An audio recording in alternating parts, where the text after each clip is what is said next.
just got done editing this interview. You guys are going to love it. Before I do that, though, I want you to know that I'm going to be in the comments for the next 30 minutes or so answering your questions. If there's additional questions you want me to ask the CEO next time I interview them, leave them below. Or if you're just loving the data points I get CEOs to share, click the thumbs up button below. That's your way of telling me you're loving this stuff, and I'll get you more of it. Additionally, again, I'll be in the comments answering any questions you have. All right, for 30 minutes. Enjoy the interview. Hello, everyone. My guest today is Abhinav Agrawal. He is the CEO and co-founder of Rocket. Previously, he was the CEO and co-founder of Renzu, which was acquired by SurveyMonkey, VP at Zynga, a product manager or PM at Amazon, and consultant at McKinsey. Attended HBS and Princeton before jumping into startup world. Abhinav, you ready to take us to the top? Yeah, absolutely. All right. So talk to us about Rocket. HR tech is, very crammed. How are you standing out?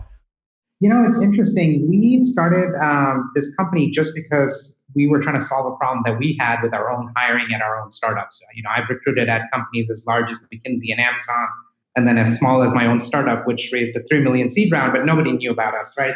So the problem we're solving is for us, which was how do you hire great talent quickly? And the way we want to stand out is by making a full stack solution. I think there's a lot of people who just want to use a tech approach to this problem. We don't think that's going to work. What we think is going to work is sort of a humans combined with good technology, kind of like what Compass is doing, what Atrium is doing. That's our solution.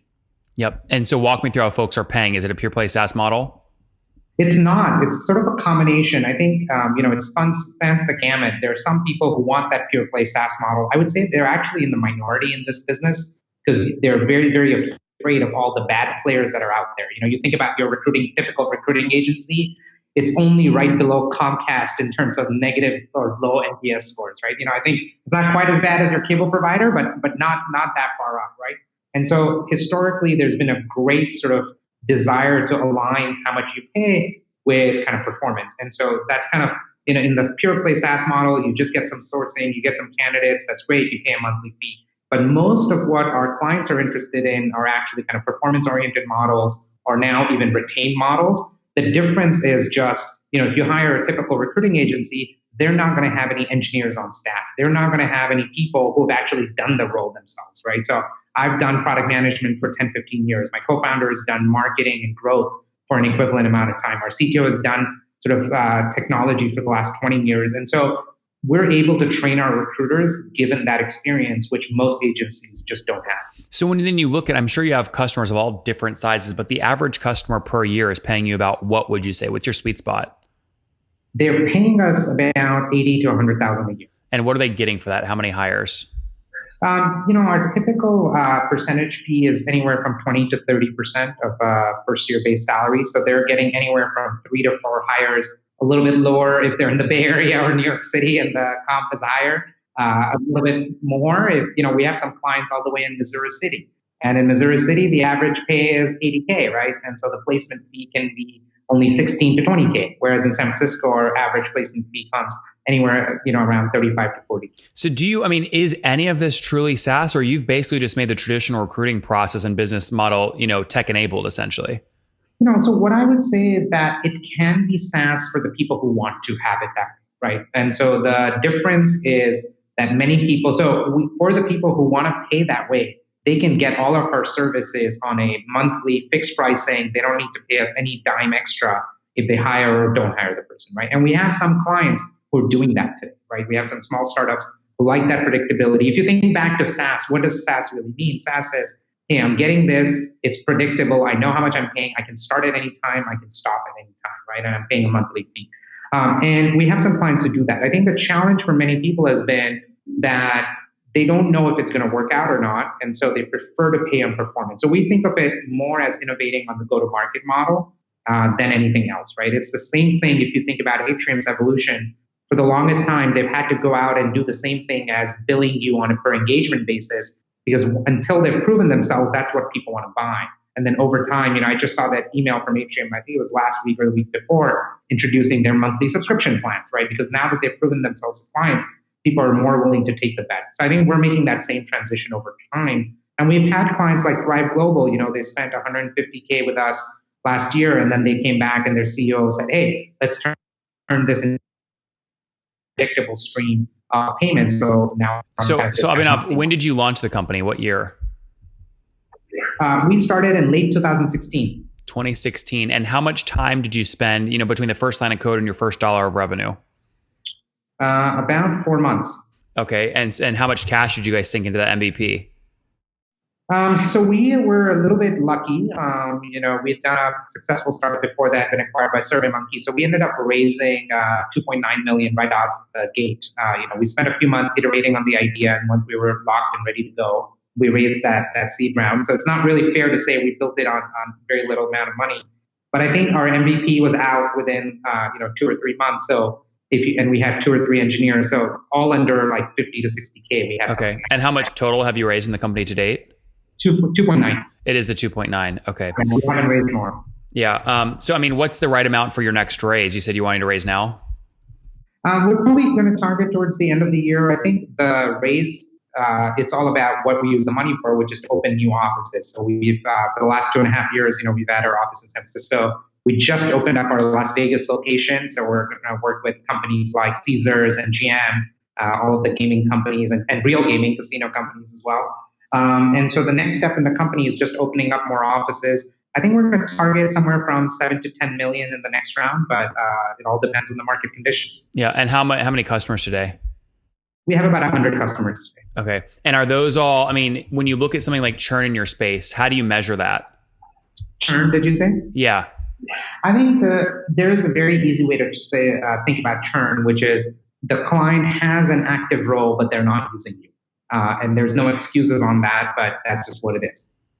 Sorry, I don't understand. If a client has an active role, but they're not using you, do you consider them? Fill that role, because companies will go through phases of, hey, they're not hiring right now. So if you imagine a small startup, they might do a burst of hiring of 4 to 6 hires, then they might just stop because they don't want to hire anyone, and so they're not using you actively. That's not really churn. They just don't need to hire right now. If they have an open role, they're hiring actively, they're just not using you. That's the real definition of churn in this space. And I'm guessing your next question is going to be, what does churn look like for us? Typically over the last couple of years, our churn has been anywhere from 2 to 3%. Monthly or annually? Annually. On a logo or revenue basis? Revenue basis. Okay, so does that mean 3% of your customers that did at least one hire through you last year will not return this year? Yes, if we're projecting forward, yes, something like that. Yeah. Okay. Interesting. Can I then I think this is too high. Can I take 100 customers times again, $100,000 ACV average you just told me? That puts you at like 800 grand a month right now in revenue. I don't think you're that big.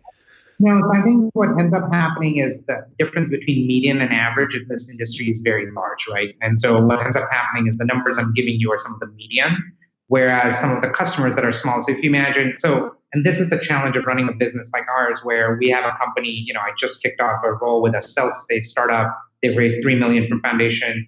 And we're just off the blocks with them, versus also having a customer like Carta, which is hiring something like 75 to 100 engineers, right? So it tends to be kind of all over the map. The way we think about this, and this is where churn also, again, it matters back to, are they hiring or not? Is the reason that they're out of business because they're just defunct? So one of our, customers, Outpost Games, was doing really well, but then they really just went out of business. So I'm sorry, I don't mean to cut you off, but we're running. No. I want to get as much in as possible. So last year, how many total hires went through your platform? We don't release those numbers today publicly just yet. Okay, well, a range is fine. Are we talking like tens or like hundreds or thousands? Hundreds. Okay, so between 100 and 1,000 is fair. Yeah.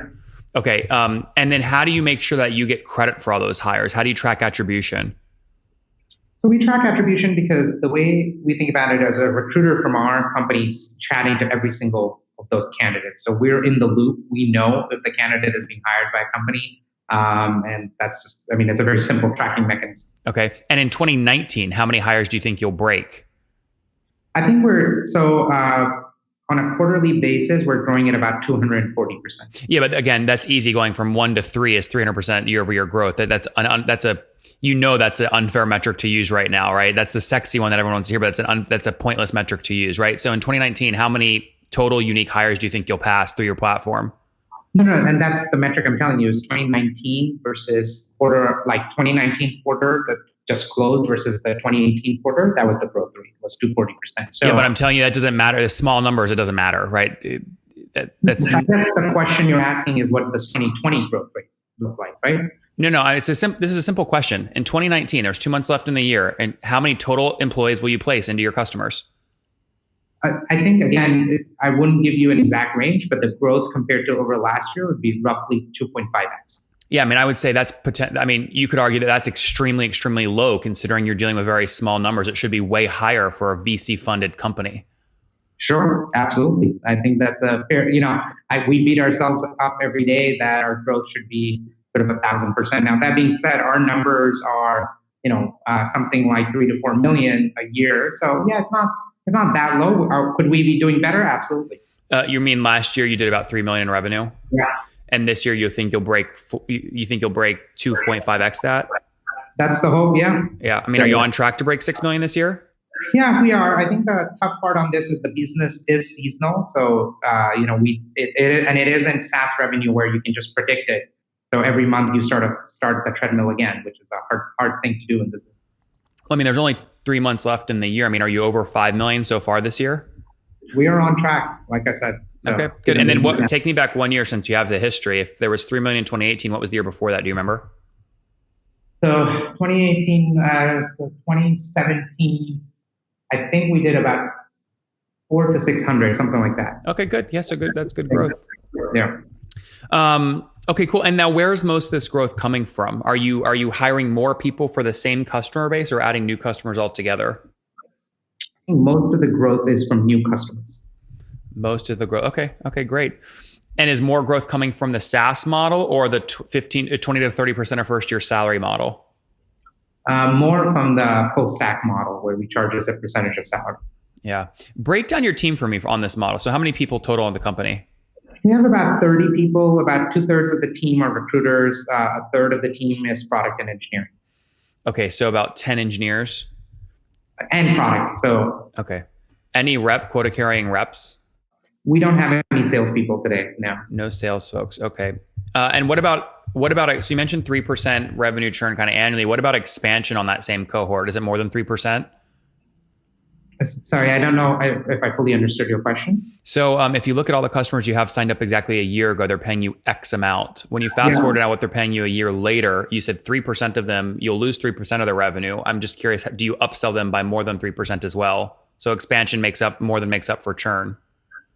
No, I don't think so. I think to some extent that stays flat, which is where most of the growth ends up being from the new customers. If I understand your question correct. Yeah, that's right.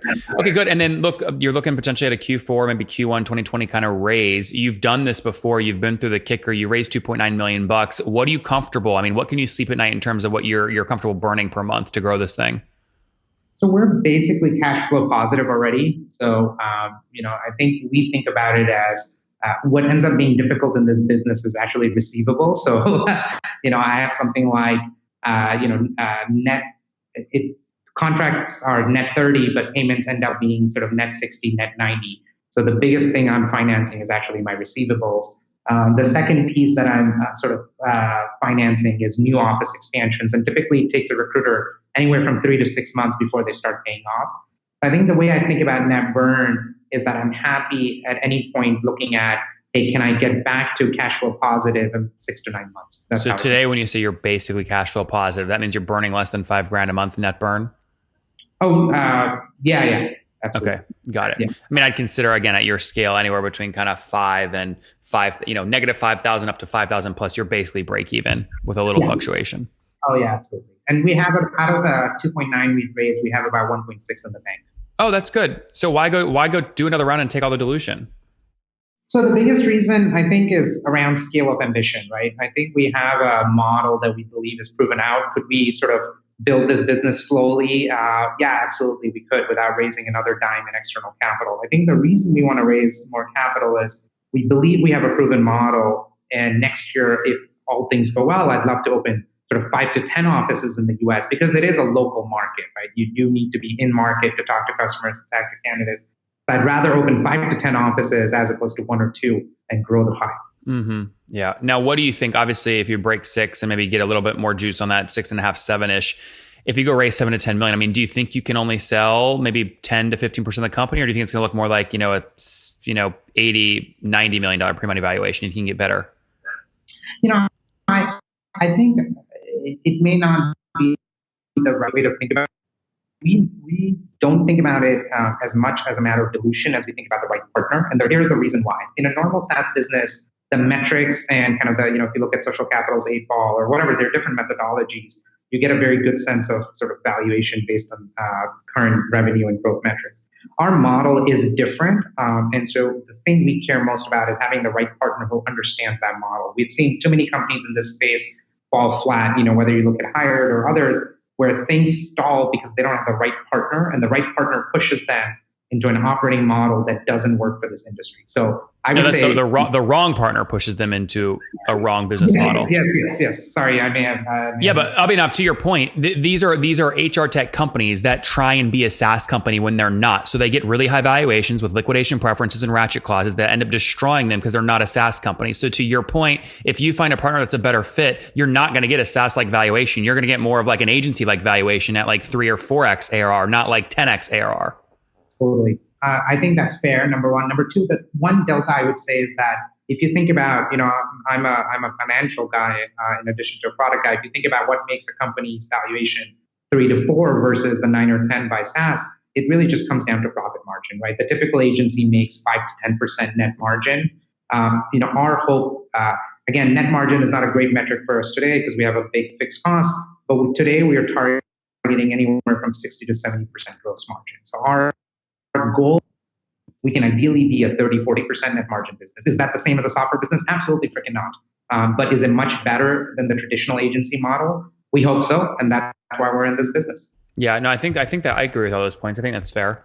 On that note, let's wrap up here with the famous 5. Number 1, what's your favorite business book?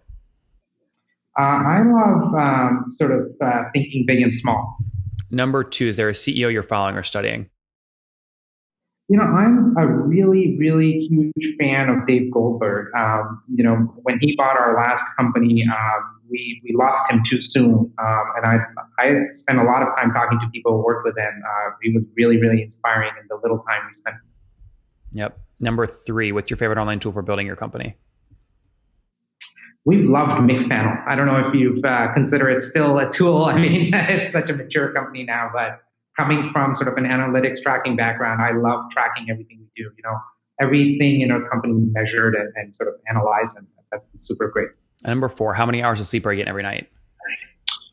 8 to 9. And what's your situation? Married, single, kids? Married and expecting a baby in about a month. Very exciting. All right, 1 kiddo on the way. And how old are you? I'm 36. 36. Last question. What do you wish your 20-year-old self knew?